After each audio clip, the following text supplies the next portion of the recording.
El cinema Renault Escurs ha tancat aquesta setmana després de 15 anys en funcionament.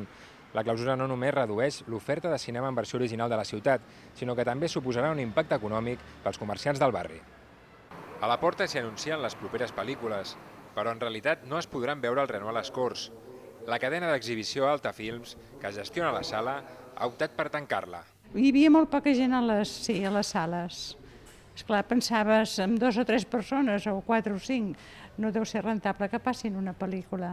Yo he venido siempre, de toda la vida, soy del barrio y desde jovencito pues he venido a ver películas aquí que en otros cines no se pueden ver en versión original. El tancament del Renoir s'afegeix a la desaparició d'altres cinemes de la ciutat, com ara el Casablanca, el Rex o els Alcázar. Però l'oferta cultural del barri no és l'única que se'n veurà ressentida.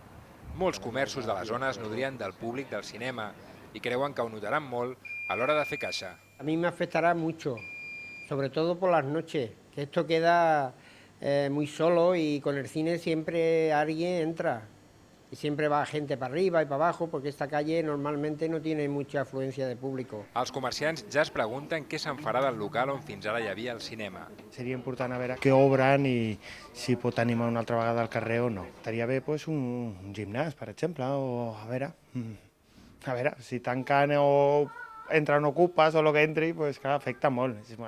I el comerç avui en dia no està per tirar coets.